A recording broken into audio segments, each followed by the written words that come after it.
My background is as an occupational therapist, that I have been an occupational therapist for 50 some odd years. From that, I worked with all kinds of clients. You may have seen that in the little bio that was attached to the, so I've worked in hospitals and clinics and in the community and stuff like that. And I was also the program director of the OT assistant program at Parkland College. So teaching is not new to me, okay? I worked there for, I don't know, I think 40 years or something, a long time anyway. So been on the planet for a while. When I went to part-time professor emeritus status, I decided to honor something in myself, which was to do some training in massage. And it's something because I had worked with kids who had cerebral palsy and spina bifida and things like that, where movement and movement restrictions and developmental movement problems were part of the treatment that I was doing. I'm not a PT, I'm an occupational therapist, but we still work with coordination and movement for them to be able to do functional activities. And in the school system, the functional activities, of course, are school stuff. So that's what I was mostly interested in. And school stuff includes everything from dressing, toileting, eating, and any of the utensils that are appropriate for the developmental age. And so, scissors, pens, pencils, crayons, all those kinds of things, all the way through laptops and computers, etc. So that's kind of my background. So I know how to look at movement and how it relates to function. And I can also look at function and see how it has affected your movement. So that's kind of my background. So I went back to school when I became part-time because I could. Now I was not a full-time employee, so I had time in my schedule. And so I went back to honor that part of me that had wanted to do something in the 90s, but couldn't. I just did a little course here, a little course there, but I really wanted to get trained in it. So I went back, and Parkland had a massage therapy program, and you could get a certificate in 3 semesters, or you could get a degree probably in about 4 semesters, depending on how intense a program you want to do. They no longer have that program, unfortunately, due to attendance problems. They say that, productivity is only something that has to do with like the hospitals and the clinics, but productivity is also a thing in the colleges too. You have to make enough seats to pay for the service of teaching. And so if there's not enough, courses and or programs go. Did everybody get a pink? I think 2 people came. This is for any question you may have come here with. If you need a pen, I'll give you one, or any question you have during the presentation. So that's my background. So I've been doing massage therapy for 8 years. I feel that my OT degree really has been very helpful in my progressionism. I also am older than a lot of the young-ins that come out of massage therapy school. So I knew that I was on the fast track of learning, and I like lifelong learning anyway, and I'm sure that's why you're all here, is you like being engaged in learning new information and sharing that with different people and sharing your ideas, etc. So I really am for that, and I'm really glad that I didn't even know about Tuesdays at 10, so this is kind of a new thing for me. It's not that I'm not resourceful, it's just some people, you're very resourceful. You keep up on the community. This is my friend Carol. She's here as a lifelong learner, but she's going to be my assistant today. So I know what it said. It said the benefits of therapy, massage therapy, and how to choose a therapist. And I will do that. But I decided to call my presentation Massage 101. And one of the things that I have is a little caveat. We prefer to be called massage therapists, partly to differentiate us from the spa culture, which is fine. It's just so masseuse is also kind of an older term, masseuse, and I've been called a masseuse. And I just usually either let it go or tell them when I think it's okay to tell them that I would prefer to be called a massage therapist. And that helps us. We are therapists. And we may do more spa-like kinds of massage, or we may do more types of therapeutic intervention, depending on who's on the table and what you come for. So but we're still massage therapists. Okay, so that's not how you progress. I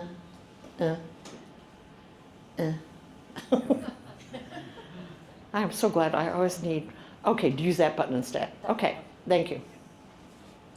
So one of the things that I have learned and observed, and it's probably been taught, and now it's, just kind of in my repertoire, is the body keeps score. You may have heard that before. And basically, it's a historical record. And so what you've done, what you do and what you don't do is recorded. So if I'm pretty much sitting in a chair most of the time, my body's going to record that. And so there are going to be muscles that get shorter, other muscles that get longer. So I'm going to get muscular imbalance, I'm going to get tensions in certain places and looseness in other places, and pretty soon I've got like an ache. And that's why people often come to massage therapy, is because they have pain. How well we adapt to changes and things that, just like stuff that comes our way, challenges. People challenges, environmental challenges, political challenges, whatever challenge that might be, how we respond and adapt to that is also recorded in our mind-body connection. And how safe or fearful we might be in the different environments that we live in. So some environments you may feel really like you can relax better in. And other environments you feel like you got to kind of, I don't know about you, but driving could be one of those things, particularly around Chicago. Okay, so I am going to carry that tension, and when I get to the hotel room, I'm going to have to do something to relax those muscles because they've been on chronic hold. And so we have fear patterns that we also hold in our body, and sometimes we can let them go, and sometimes we need some help to let them go. And that can be through different kinds of mind-body therapies. So all this is recorded through our autonomic nervous system. I'm making it pretty straightforward, and through the habits that we have in terms of our mind-body-brain connection. So what are some of the benefits? Instead of listing all the different kinds of diseases, although you can write something specific, or conditions or concerns that can happen to a human body, I've just listed kinds of things that we can improve. Okay, so it starts here and kind of goes like a snake pattern. And so the most frequent reasons why people ask to come to massage therapy and seek a massage therapist out is because there's something that is discomforting. Something that, a pain here, an ache here. I woke up this morning, I have chronic headaches, my jaw hurts. I mean, we work all kinds of body parts, okay? So pain, whether it's acute, I've done something, when I lifted that box, I can tie it to that, I now have a strain or a sprain, I know that. Or it could be chronic, something where it just keeps nagging at you. And that's another reason. So chronic pain or chronic pain syndromes like fibromyalgia, those kinds of things, indeed, are times to come to a massage therapist.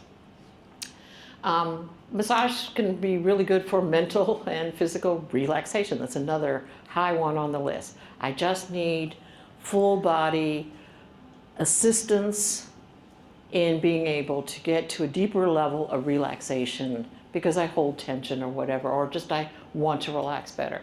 And so that's a common one that people come for. Believe it or not, if you relax, you can usually breathe more deeply. And sometimes you actually need some help opening up areas of the chest where you haven't breathed with. Some people are shallow breathers by how they work, okay, and how they breathe on a daily basis. Have you ever done something where you go and you're trying to recruit strength? Well, those are all little, and that's fine, but we have to also be able to be able to get fuller. So sometimes that's a good way to get deeper relaxation and improve respiration. If you're more relaxed and you're not getting twitchy legs and can't get comfortable in your bed, assuming your bed is the right condition for you, etc., then indeed you might sleep better because you can let go. You can let go of tension. And so some people come with, I usually ask, how are you sleeping? What position do you sleep in? What's your favorite position to sleep in? And sometimes I can tell in their body, just because my favorite position to sleep in is my left side.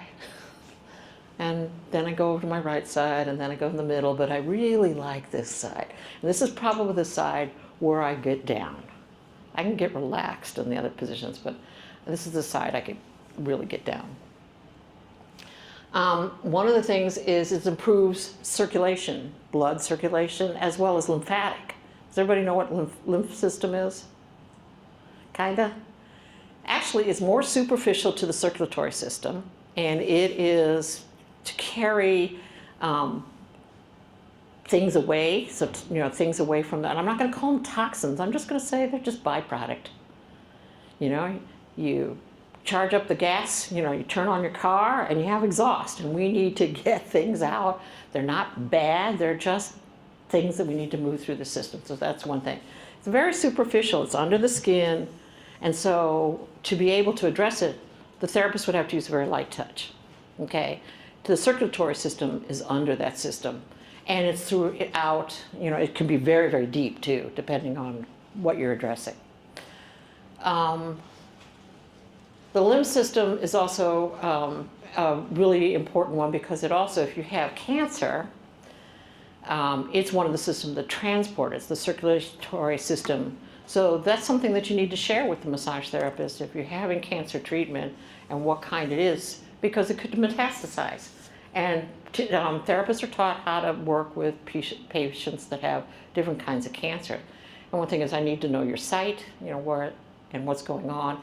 And then there's secondary problems that happen due to the chemotherapy or radiation therapy that affect the body on a physical level that can be lead to secondary problems with movement and comfort. And if you can work with the immune system, that's really great because we all know that the immune system has a lot to do with our protection from other kinds of illnesses. There's been a lot of flu this season, right? So, any way we can pump up our immune system. I have a couple of people who come for weekly, not daily, weekly massages because they feel it's a part of their wellness program. Or they come every other week. So that's just part of their maintenance, they feel, of their I'm not saying you have to do that. I'm just saying that that's what they do, and it's honored. Reduce stress and cortisol levels. We know cortisol leads to gaining weight, right? That's one thing. It does all kinds of, it's kind of a corrosive system. Can be to the organs, and so we want to keep our cortisol levels in a range that does no harm. Okay, but it's there for a reason. If we need, if we need to protect ourselves, etc., we need to have cortisol there. Also, it's part of our alertness system. In the beginning, when we first wake up, if any of you are on medication, that's the reason why they take it first thing in the morning, because cortisol levels rise first thing in the morning, and that's to get us out of bed, to change, right? And they rise, and sometimes that's when people have health crises because the cortisol levels are rising. That's if you already have a system that's impaired somehow. Okay, so mine so far it doesn't seem to do that. Increased body awareness. If you do massage, you have a basically idea where you end and the world begins, and increases that awareness through a tactile system, a touch system. Also, if the kinesthetic system is monitored through basically we get sensation from it through our joints and through our muscles. So how long a muscle is stretched, how far it's contracted, how much pressure is on a joint, how much stretch is on a joint. Those are the receptors, and that's how we know every movement that we do through those kinds of senses. So increasing body awareness helps us navigate our world better. It is a good foundation for good balance, things like that. Let's see, where am I? Restore postural alignment. So a lot of us have preferences. You know, we have assided preferences. We're a bilateral animal, okay, midline. But we also have a preference, and so we tend to do certain tasks directed in a direction, and that's why we need to have some adjustments sometimes to get us back into closer balance for posture. We also may have some habits. My habit is butt out, right? Forward neck, right? And that causes neck problems, chest problems, back problems. And so it's something that I've become conscious of over the years and try to work with, because that's my habitual pattern and it causes discomfort, particularly after I've done it for years, okay? It also affects the coordination of our movements. So I'm trying to readjust, and we all have those things. That's not good or bad, it just is what we have. That's the way we're made. Decrease headaches. People come because they have headaches. Some of the headaches have to do with bruxism, you know, that gritting during night while we're sleeping, okay? Sometimes it has to do with neck problems, neck back problems, shoulder problems, etc.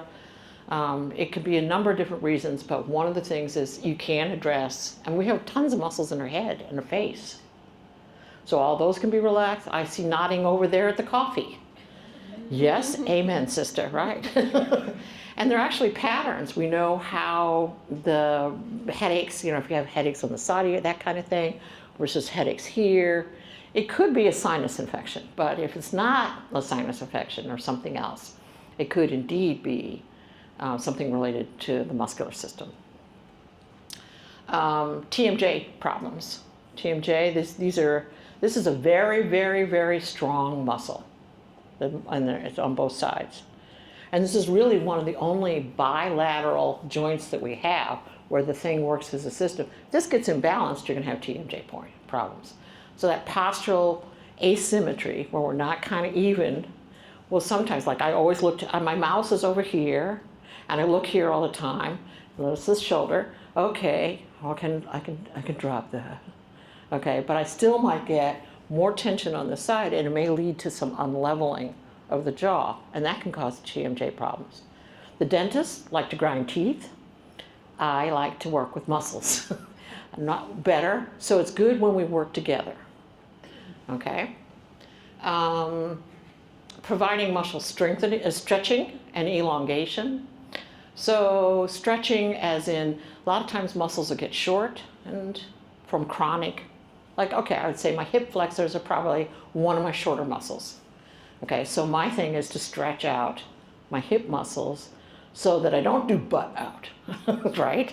I can only sustain attention to my posture for so long because I'm busy doing something else. I'm talking to you guys, so I'm not monitoring my body as much. So stretching and elongation, a lot of the techniques will work on that.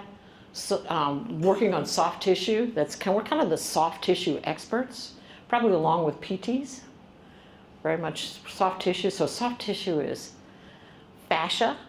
Fascia is this web-like, it's really basically the suspension wires of our body.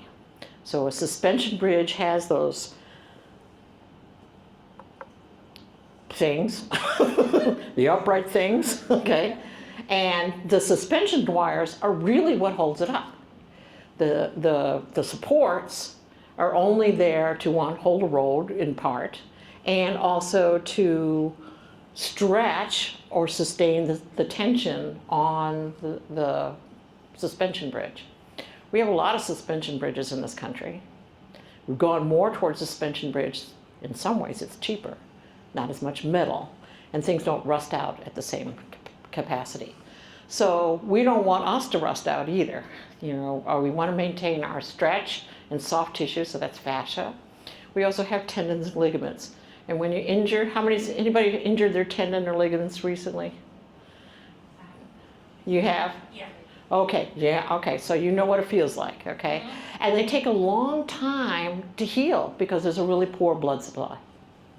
That's why they take so long. They can take 6 months depending on how you coddle it, how well you rest it, and do what's expected of you in terms of a healing process, okay?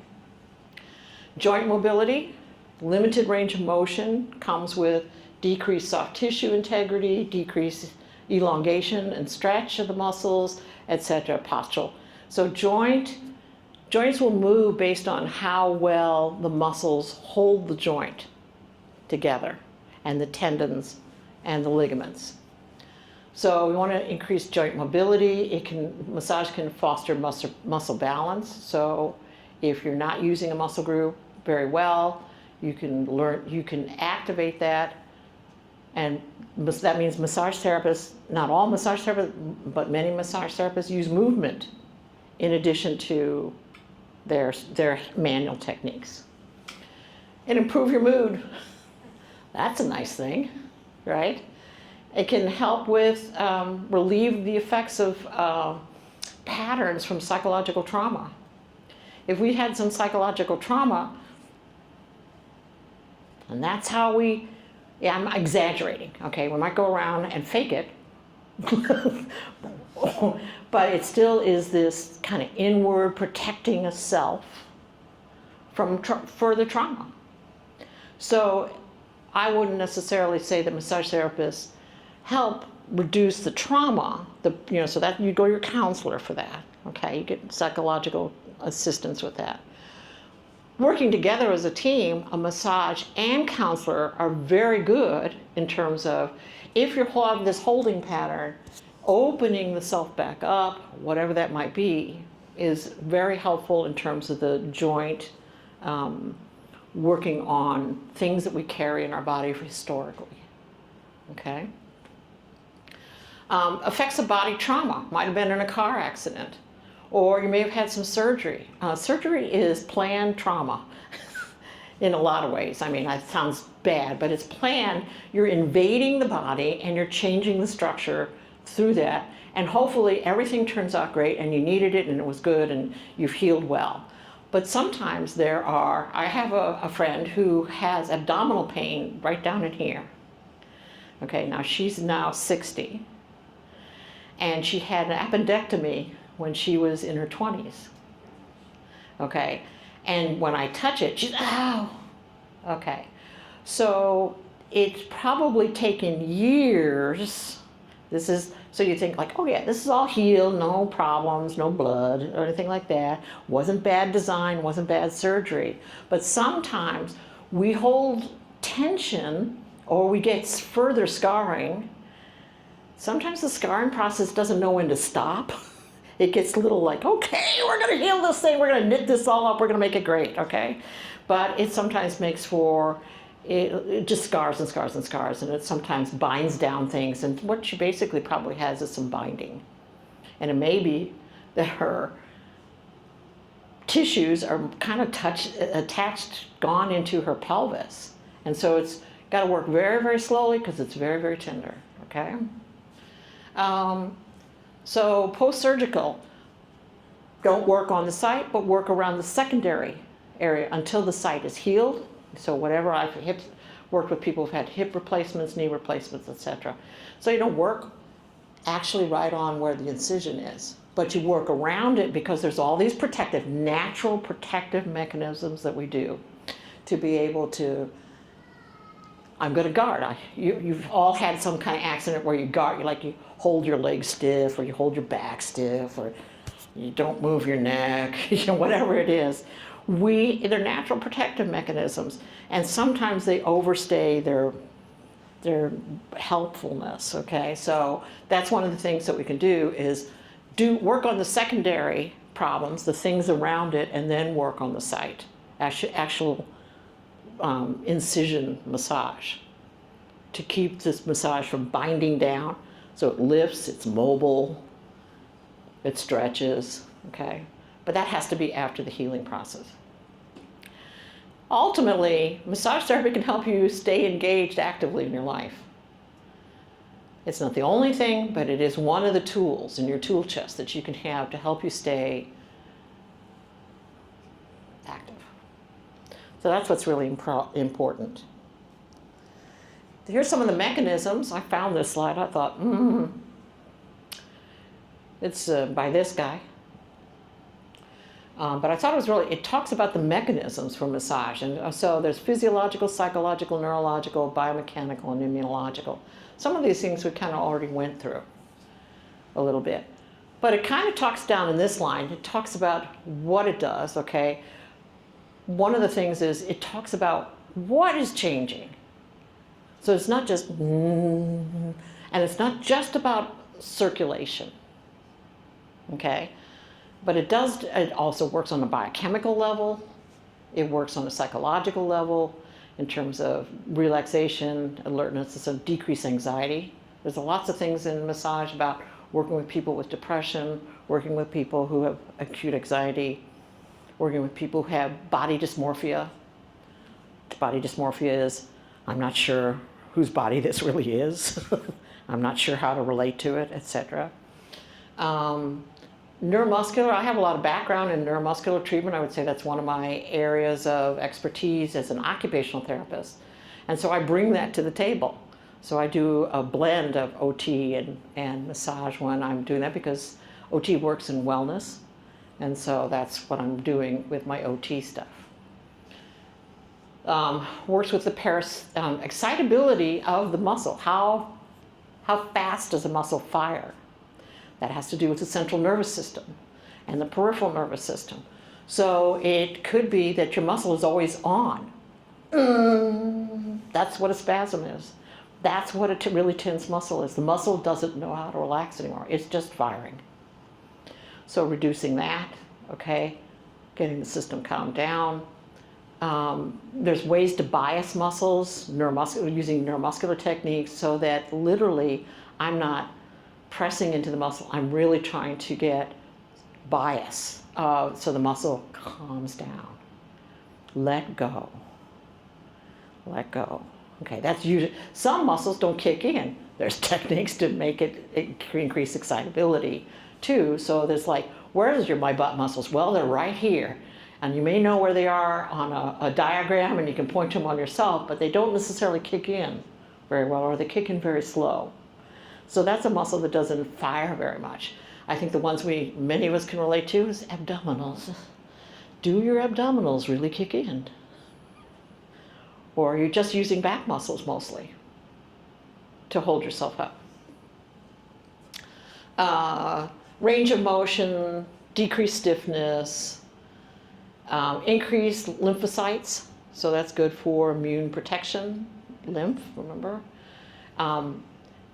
Decrease inflammation, so we have pro-inflammatory proteins that can be activated by enhancing the system. So there's lots of mechanisms that work. You wouldn't think like, massage therapy, I thought it was just like, and it is that too. It is that too.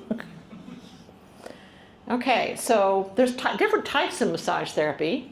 I don't know if you want to know this, but I thought, And sometimes it's hard to know when you're going to go choose a therapist what to do.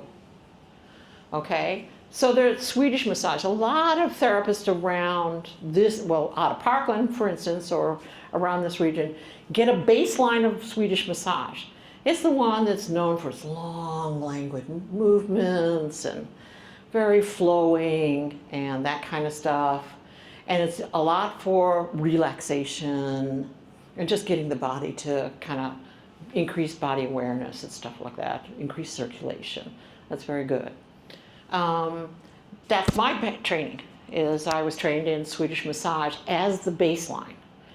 But I have also all my tricks and trades that I brought with me from OT, and I also have studied trigger point therapy, which is looking, you may have heard about trigger points. And those are often little knots in the muscle. And they often are very tender, and you can have primary knots and secondary knots. And so, and when you press on it, it sometimes radiates. So you may have like, oh yeah, I got pain. This is me, I'm describing me. Okay, so I had pain in my shoulder, went down into my arm and up into my neck. What's the problem, right? So where the pain radiates may not be the source of the problem, but it is indeed part of a system. And that's what the massage therapist should be able to do. Find what the primary and the secondary spots are, lay them to rest. It's like a spot is like this. The muscle moves like this, like fibers, okay? A trigger point is like this. Now the muscle may move around it, so you still get the action of the muscle, but you may have pain because this part doesn't move. It's sticky, it's kind of stuck, and it's active, and you hear it. And there's a pain associated or discomfort associated. I like to use the word discomfort for lower level because we can walk around this world with a lot of discomfort that we've gotten used to. Well, this is just life, I'm getting older, you know, whatever, right? I slept funny. But also, we may have literally pain if we go explore the area. One of my clients likes to say, you always find that spot. I said, these are antennae. Connected to a brain, to the knowledge bank, and experience of working with lots of different kinds. But these are the antennae. And that's partly why you go to massage school. Myofascial, working with that fascia system. Fascia covers everything. Everything. It's the largest system in the body. It's our connective tissue. It's when you cut a chicken and it's got like a little sac around the muscle, that's fascia. And down to literally the strands in the muscle are covered with fascia. The pericardium is a sac around the heart, and it can get inflamed. And so that's just an example. Our organs are covered. It's partly what gives us our form, okay? And that can get restricted. And it's like a sweater. So if I pull here, here's the place where the trauma is. But all this is going to be symptomatic, right? Because here's the trauma, but it's not leaving this unaddressed, right? Neuromuscular techniques. This is really working with the central nervous system to bias a muscle to decrease excitability or increase excitability. That's mostly what it is. Muscle energy techniques, that's just kind of one of the neuromuscular techniques, but you might hear about it, muscle energy. It works in patterns of movement, again, to bias muscles to relax. A lot of times is how I use it. And so I can get an increased range of motion and elongation of the muscles. Shiatsu, I go to this Shiatsu, Zen Shiatsu clinic training area up in Evanston, Illinois, and I love it. I have been, and that uses a lot of, it uses the meridians and the acupressure points. So it looks at Asian medicine, Eastern medicine. And so it's looking at how to provide pressure to each one of those points to get it to function better. And that's a whole, Western medicine and Eastern medicine do well together. Okay, I wouldn't go with one without the other, partly because I'm a Westerner. So, you know, Westerners have been really good at some of the drugs that we have. So I would still kind of do both. So Shiatsu looks at acupuncture pressure, acupuncture points, meridians, which are the lines of the body, how energy flows through the body and how it affects the structures, the muscular system, or the different tissues, or the organ systems for that matter. Positional release is finding a place in the body where it's easiest to address the muscle tension, get it to relax, and then work on increasing that. Cranial sacral is working. We have a you have your respiration rate, you have your pulse, right? We also have a cerebral spinal kinds of pulse too. Our cranial sacral pulse is slower than our blood and our respirations. It's very slow. but you can palpate it if you're trained. Use a very, very light touch, and you work on your head cranial, you work on your spine, you work on your sacrum, etc.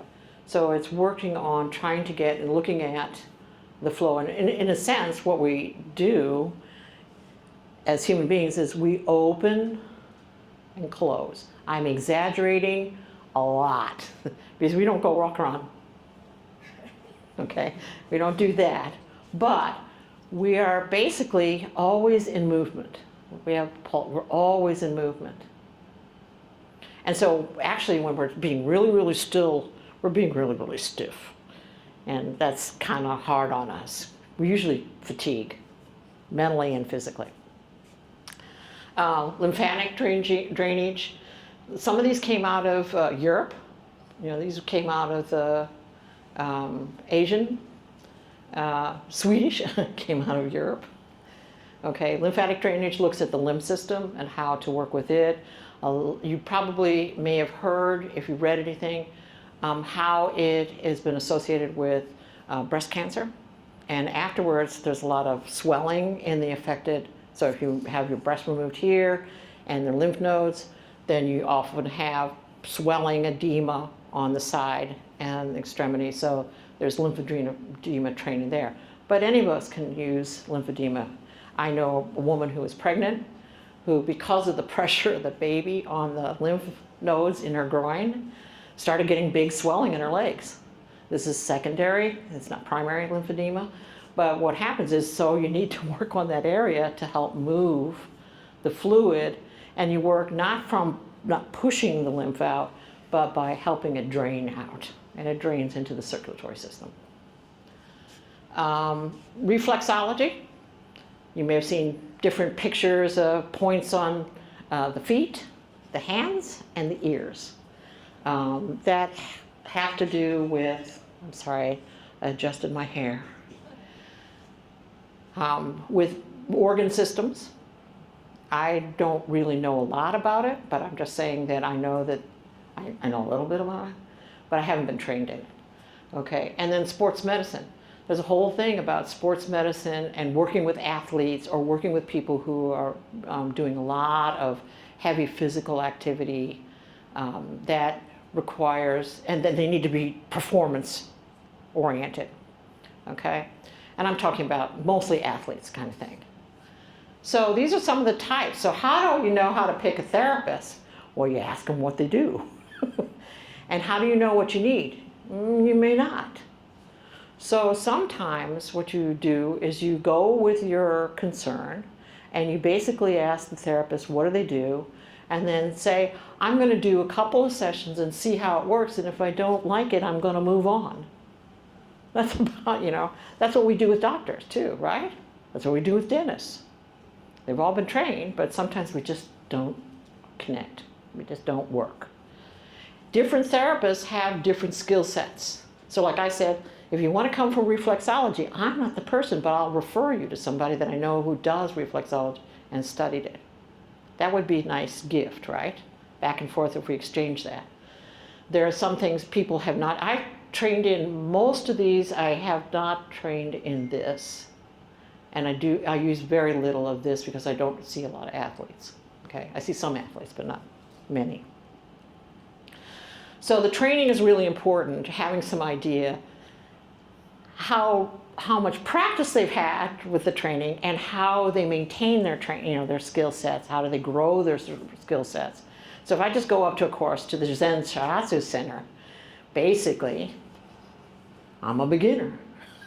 So I'm only going to be a beginner Zen Shiatsu until I get more experience.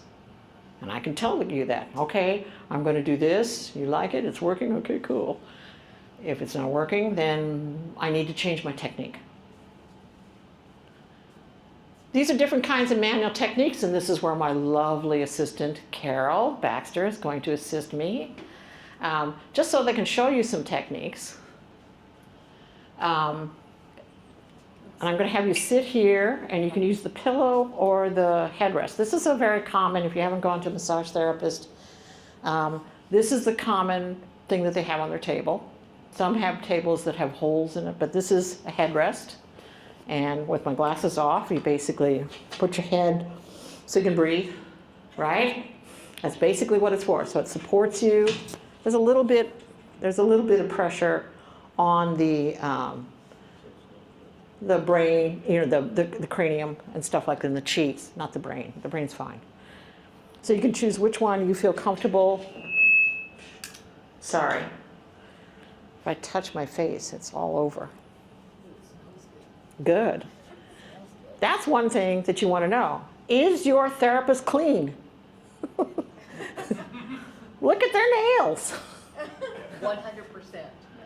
Really, look at their nails. If they have like these long, like I'm doing fashion statements, you don't want to see them because they're going to hurt themselves, first of all, because they're going to be using their hands in very strange ways to avoid scratching you. So you don't want that. You want nails short, clean, okay? You want the room clean.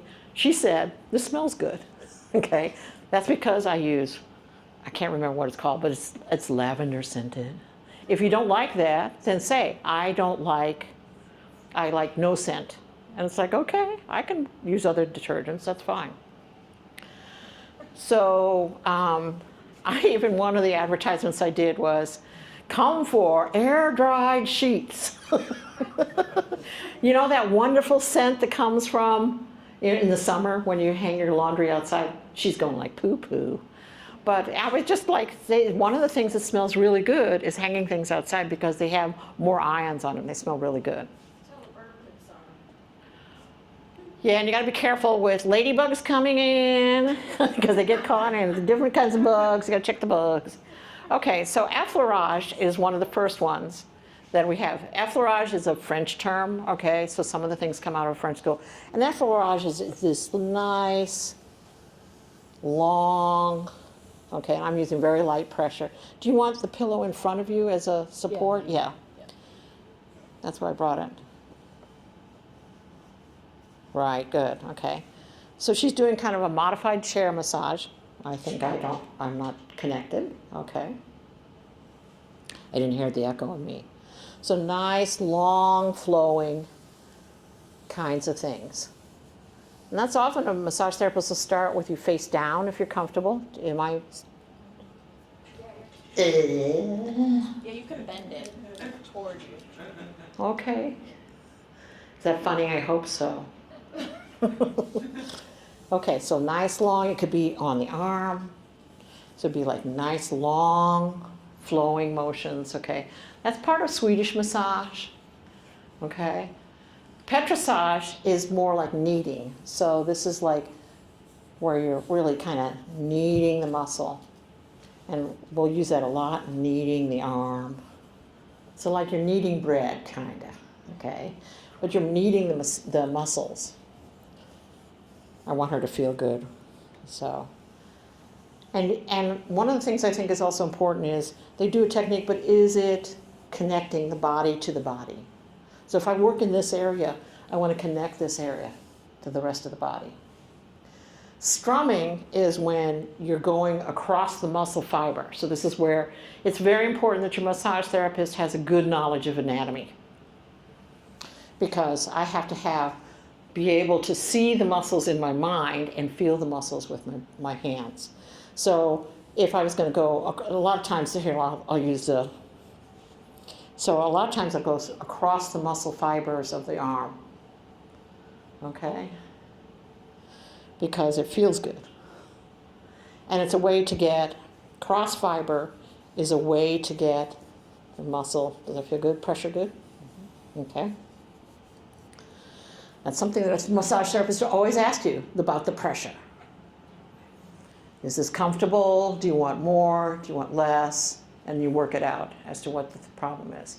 Pin and stretch is when you're trying to get an area to elongate by tamping down one part and sliding, so I'm getting a very specific kind of stretch. I'm pinning the muscle and stretching oh, yeah, see right here. Right?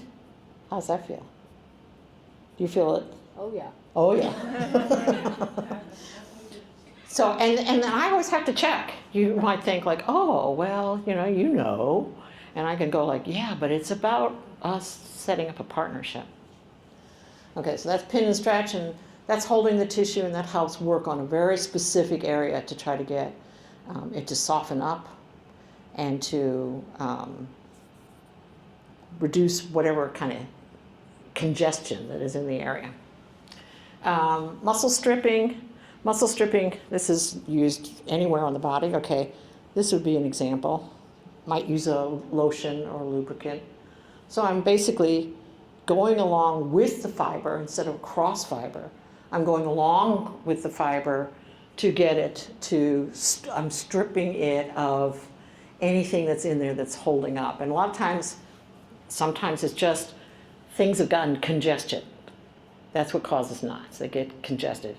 Body clamps down, tries to protect itself. Now you're trying to strip that away so that you get more circulation in there. Because holding is good when there's an acute process, but the acute process shouldn't last forever. Sustained pressure. So I'm going to go back to that area I found.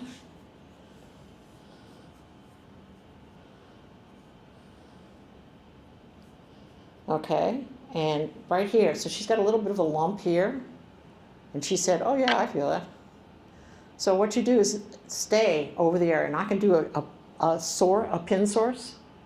So I'm using a point source like 1, or I can do a full palm. So sometimes this is a sustained pressure. Sometimes a therapist might need to stay on the spot for changes to happen to the circulation. So there's something called ischemic. Ischemic means not blood, no blood going into the area.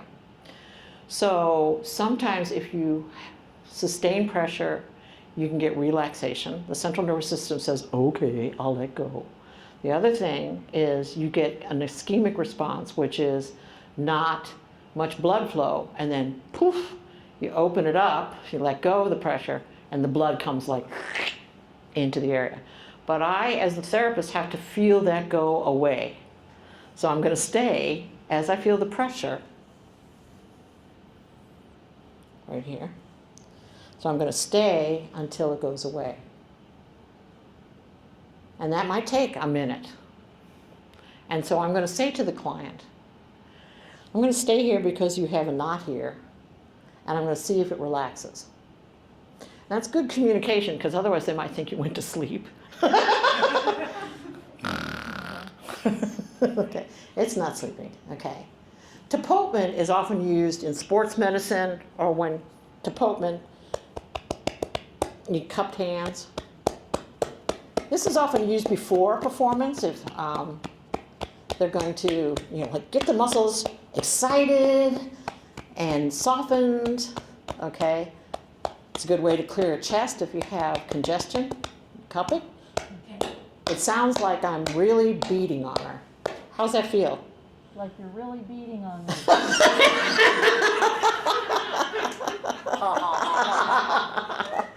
That's why she's my friend, okay? Shaking. Sometimes a muscle is so tight, okay, you have to kind of like loosen it up. And so you can use shaking. Okay? And that helps with getting some rhythm, some fluidity of the movement in around the muscles around the bone. You want muscles to be attached to the bones, but you want them to also not be stuck to the bones in the same way that they are. They might be too rigid. And joint mobilizing is a specific technique about working at a joint to try to get it. And so you stabilize one part and you move off that part. Oh, there's a little movement. Just heard a little click. So just to get little mobility, and often there's a counterforce. It's like this. I'm stabilizing, and it's like moving in different directions. Gently. Because we're not trying to tear little ligaments or anything like that. Okay, common positions if you haven't had a massage. Lying on a table, Carol, oh, I'm done with that. If you want to stay there, you're welcome. Lying on the table, you can be face down, prone, supine spine, lying on your back, or you can be in side lying, okay? When women are pregnant, so massage therapists work with women who are pregnant, okay? And one of the things is often you have to have them on their side because it squishes the stomach, it squishes the liver, it's uncomfortable, so it's easier to do a massage. One of our things when we were oh, I touched it again, see, that's just my habit. It's unconscious. So side lying, sitting in a massage chair. This is a massage chair. You may have seen them out at fairs or health fairs, things like that. Basically, you put your head here, your trunk here, your arms here, you sit here, and you're kind of resting some of your support on this part of your legs. It can actually be quite comfortable if you can. Good, good. Quite comfortable if you can get into that position. Otherwise, you can the therapist can use a chair. This is a makeshift, very portable massage chair. And it kind of looks like this, okay? This one's, most of them are portable, and that way we can pack them up and move them to different locations. To pressure, you want to know, you have to communicate with your therapist. What kind of pressure would you like? If you've had experience, what kind of pressure do you like, okay? But no matter what, if I run across a tender area, I'm going to have to lighten that pressure and then slowly work with it. We don't go, I don't use a lot of deep pressure right off. I do deep pressure, but I won't do it right off. One, I don't know your body. Two, and so that would be with any therapist. I often will go from light to moderate, probably more light to get the oil on. I'll use oil or lotion, and to get the, get some density. And I show the muscle over here, like light is like up around here. That's what you're doing. You're mostly staying around the gray, tippy top of the pink, okay? Moderate is into the muscle. Okay, so moderate is in it, and there's a range of moderate. And then deep is really squishing that muscle up against the bone. And as you can see, and it's good. It has to be done in some incidences. Okay, so that's not. So here's, look, what are these little blue and yellow and red things? What do you think they are? Vessels, yeah, absolutely, they're vessels. So you want to be able to know when to use deep massage and when not to. So it's just it's a choice. I like to coax the body to relax and guide me. Also, your words, how you feel, is relevant to you. Your pain level, so I might ask you, what's your pain level? 0 to 10, 10 is kill me now, or I passed out. It's, it's just horrible. I mean, you're going to shock, okay? So 10 is really high. 1 is, it's a little uncomfortable, but not much, okay? 1. The therapeutic level is often around 5, not comfortable. When you're talking about deep tissue massage, you're often going up to 7, okay? Okay, some people have, and we all have different pain tolerances. How we perceive pain is individualized. So your 7 isn't some scale. 7 is your 7. I need to know how you're feeling it. I can have a sense. I can see, like, I'm moving along, I'm massaging, and then I see the body go like this. Oh, did you have pain? So I'm watching for cues. Yeah, that was, I'll say, where, right here? Okay, so that's how we're communicating with each other. Oh, not that one. Yeah, okay. Draping. You want to know how your massage therapist drapes, okay? Draping has a big thing to do with your feeling you're safe, feeling comfortable. Basically, most massage therapists have been trained to only, that's using a sheet often. Some people just use towels. That's their training. I use sheets and blankets because it's winter. And it's also really cold again. I also have a heated table. Most therapists have heated tables. Again, to just make it comfortable, get relaxation. But you want to be able to only expose the area that you're going to work on and then cover it back up. And we've learned all kinds of ways to keep your privacy. We also need to ask, well, can I touch your buttocks? Even if you have your panties on. Underwear. I'm sorry, I'm looking at the men in the group. You don't wear panties. Maybe you do, I don't know, okay. But we asked for what body part do you not want me to touch? Your face, your scalp, you might be, I don't want oil in my hair. I don't want oil in my hair either, although I don't care that much. But I don't want oil in my hair. If you come in with a full-fledged makeup, you have beautiful makeup today, young lady, okay? I will ask you, do you want me to kind of wipe off your makeup? No, I won't say that. I'll just say, do you mind if I touch your face? And if you say, no, I would rather you didn't, then I won't. I might, area that you, a client of mine wore socks into the, on the massage. She got on the table, she had her underpants on, she was covered up, and I got down to the leg and her little socklet was on. And it was like, oh, do you not want me to touch your feet? That's a cue to me. Is it communicating, I don't like my feet? Some people don't. I have one guy that won't let me touch his feet. He's been coming to me for years. So it's not a lack of trust, well, kind of a little bit, but also it's just a lack of, it's not comfortable for him. That's his prerogative. So that's one of the things. Expose only the areas, special covering if I do your abdominals, or if I'm working really very deeply up around here, around the pecs and things like that. I can put a sheet over here and drop the sheet down. And so that, and I'm not just me, just that's how we've been trained. Okay, so that we, again, keep your privacy, treat your body with respect, you know. No breast massage should ever happen except in very specific conditions that may have to do with breast surgery. You know, like if you've had some kind of cancer and you've had a mastectomy or whatever. That, again, has to be given permission. I mean, I wouldn't assume that at all. But I might think, oh, I wonder if she needs some scar massage or some massage to the musculature underneath, but I'm not going to assume anything. Never, in the American culture, never any genital massage. That's considered sexual harassment in the state of Illinois.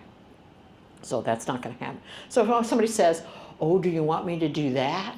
You say, ah, and don't ever come back. That's just a sign that it's not a good idea. Okay, different modalities, I brought some. Okay, cupping, you may have heard this. This is where, I forgot to bring any oil, but basically, you put a cup, instead of pressing down on some tissue, I'll find that I use cups to be able to lift tissue apart. So it puts a suction, and it lifts tissue apart. Some people know how to use that. Some have a kind of a gun, a suction gun, and it pulls the tissue up. It leaves those polka dots that you might have seen on athletes during the, well, you see it in the Summer Olympics. Okay, that kind of stuff. Swimmers, and yeah, that's because they have so much skin exposed, right? What else do I have? Scraping. Okay, there's all kinds of scraping tools. This is one that I like to use. It vibrates, okay, and it heats up. Nice. Okay, so how does this feel? Which arm would you like me to do? Yeah, do this since it didn't get anything. It didn't get anything. Okay, so basically you can do. That's nice. Is it heating up? Yeah, it's starting to. It's starting to, yeah. Okay, so I scrape on skin. I can use, again, light to moderate to deeper. Yeah, yeah. Okay, and is a cue. Too much too soon. Okay, it comes with different temperatures. Okay, that's just large one for larger body areas. Okay, these are gua sha tools or scrapers. They come in metal, they come in plastic. Again, same idea, bringing circulation up through the system into that area to promote better hydration. Some areas may not be well hydrated, some tissue might not be. Percussive massagers, you see these now, I think you can get them in Walgreens. Okay, and this is like, I think they're often called massage guns. I personally don't like guns in my house. Okay, and what they vibrate. Okay, so the idea is you run it along. Oh, that feels really good. Okay, oh, you need to do that there? Okay. So again, you can go, Yikes. is that too much? That's, I Hey, this is industrial. yeah. I call this thumper. I call it, can I use the thumper? And I start out really light with the idea, again, going light. It looked like it was light. She's got her mouth open. She's just like, Wow. and that's your IT band. So IT bands, these are these fascia tissue right on the side, part of our structural system. That is the suspension wires, okay? And they often get tight. Well, I've been working out. You've been working out? Yeah, okay, me too. God, it really upset. I used my muscle. I did this morning. Yeah, so percussive massagers are really good to increase blood flow, fascial restrictions. I just wanted to show you. So when I go on vacation, there's a few things. Okay, one of the things I bring is I got a little percussive massager. Okay, and this is great. I really like the foot on this. I got this as a Christmas present. I keep it by my chair, and I thump anything that I need on myself. I'm doing self-treatment. If I need something for my back, then I might use the bigger one. But this is really good because I put it in my purse. And we all get little things like you go and you do something fun on a vacation that you haven't done in like 20 years. You might need a thumper and a thumper body. So that's a percussive massager. Heat, hot packs, hot pads, bed buddies, the things you put in the microwave. Those can be very helpful. Cold packs, they have cold packs. You can use, hot stones, you might have heard about hot stones. A lot of people think about hot stones as like spa wonderfulness. It also can be used very specifically, use the stone as kind of a really rounded scraper. Cold packs help decrease inflammation. So if you have inflammation, heat feels great because it's lovely, but cold is actually a lot of times better because it constricts the blood flow. And then again, when it warms up, it goes like this. So you get this pumping action, which is really good to the body part. And then aromatherapy. Some therapists will use oils or lotions that have a scent to them. They may have like a little scent machine over here. They may have candles, So you have to be very clear about what it is that you like and you don't like, for one thing. You can use aromatherapy to actually produce specific kinds of effects. Orange is very invigorating. Lavender is calming. Frankincense is good for muscle inflammation. Helichrysum is good for bruising. There's things that we can use essential oils for that are helpful to the body, okay? So, but if you have allergies, you have to say, please don't use no scents. And I've had people say that, and it's like, fine. The length of the session, that's one of the things that you may have questions about. 30-minute sessions are really quick and dirty. Not dirty, but quick.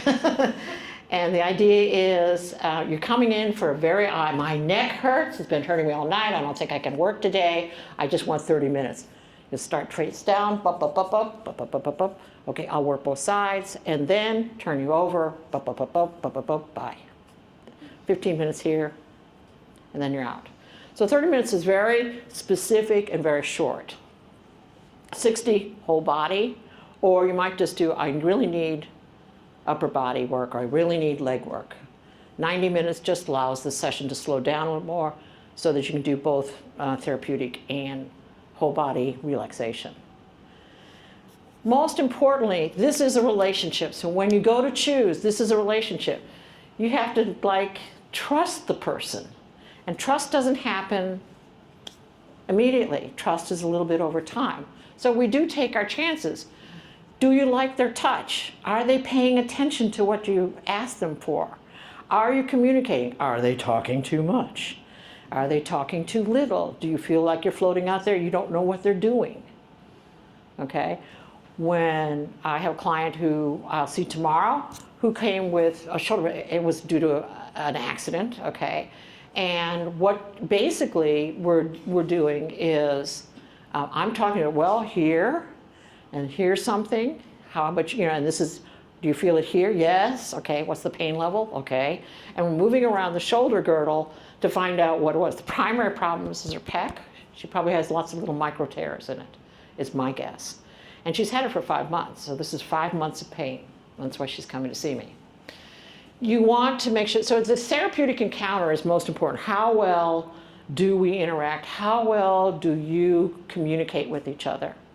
And that can happen over time, right from the beginning, right from even when you make the first appointment. Like if you're talking on the phone or if you're texting each other, what are the words that are being used? That's really important. I sometimes tell jokes, kinda, like we can have some yuck-yucks too. But that takes trust. I'm not gonna yuck-yuck with you right away, but I may yuck-yuck with you later as we get to know each other because that's part of the lightening of the mood. And so I take my cues off of you. Most therapists will take their cues off the client, from the client, with the client, to increase that therapeutic encounter. What kind of techniques can they use? How do they modulate pain? How do they work with your pain? What kind of, what's the environment like? Again, is it clean, etc. Those are really important factors when you're going to choose a therapist. And here's some other things. Start with being able to define what you want. So I'm a massage therapist, right? And I'm an occupational therapist. You'd think I'd have words, right? So I get a gift certificate for a massage. Great. He says, what do you want? I say, and that's what I got. And then I wonder why I didn't get more. How well I can define, and I'm not asking you to be very articulate, but being very vague is you're gonna get vague. And so you may not get exactly addressed what you want. You can define it into the process. Oh, that little more here, a little more here would help. So that's okay. It doesn't have to be a one-shot deal. And each time the person comes in, usually they should ask you, the massage therapist say, okay, what would you like me to address today? And it might be, I want a whole body. Okay. And then something with a caveat, and anything you find. Okay. Okay. So word of mouth, biggest thing, referral. Your best friend's friend you trust goes to a massage therapist regularly and highly recommends him. I would go there first. If they aren't able to do some of the things that you need, you would ask for another referral or from somebody else.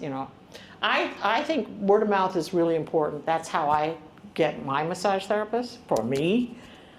Often massage therapists will trade so that we don't pay each other per se. Make sure they're credentialed. In the state of Illinois, it would be against the law to call yourself a massage therapist and you're not trained. Okay, so make sure that they have some kind of credentialing, and then also any specialty training that they might have. I'm pregnant, okay, whatever, I have cancer, I have depression. What is your training? What's your experience? And ask. In part, you're taking their word for it, but you'll know as you begin to go to the session what you can do or not do with that client, with that therapist. If the massage therapist is ending the treatment, say she's just she or he is moving their practice or not doing, then ask for a referral. Again, they know you. It's like when I got my hair done and my hairstylist was leaving. She says, well, who do you want to go with? And I said, you know my hair, who do you recommend? Right? I mean, it's kind of like, who works with hair like mine? There's nothing wrong with my hair. It's just thick. So some people don't know how to deal with lots of follicles. You can go to Yelp. I'm not on Yelp. But you can go to Yelp and there are stars often. This has feedback from clients often, like what has been the rating of how would you rank this therapist? There's some really good therapists on there. You can go to the American Massage Association. A lot of massage therapists are certified through that. Or the American Body, American Body Movement, I don't know what the P is right now, but anyway, that's another certifying board. And so you can go there and sometimes find therapists. So you're gonna go use your internet, Google things, see if there's any in my area, in Champaign, and see who comes up with good 5-star recommendations. So that's basically it. We're coming up on the hour. So Q&A, I gave you some cards. If you want to write a question, any of you need a card? I think some people came in after. You hand them to me if you want, and I'll answer your question. No? No?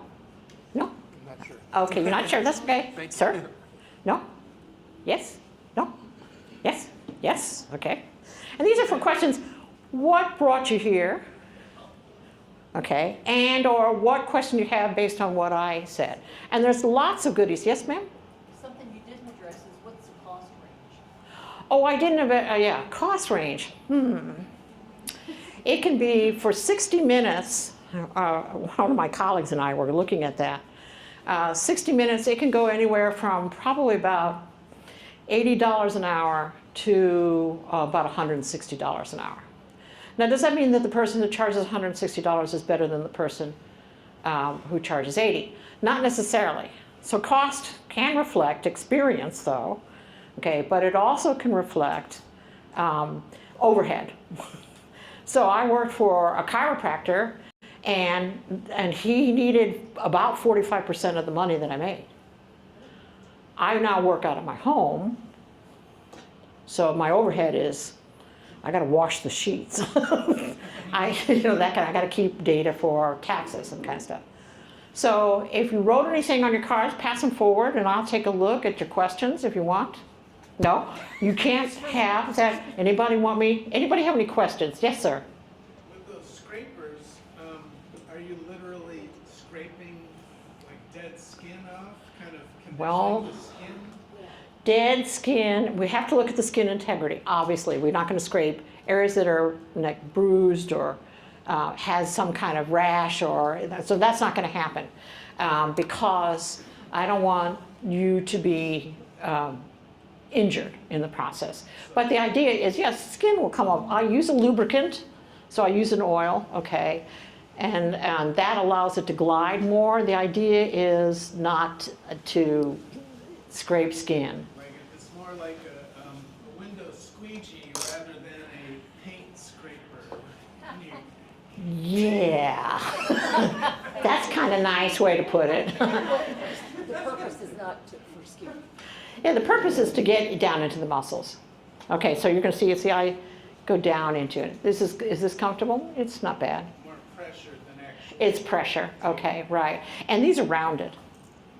Okay, so all of the tools should be rounded of some sort. Okay. Thank you. Okay.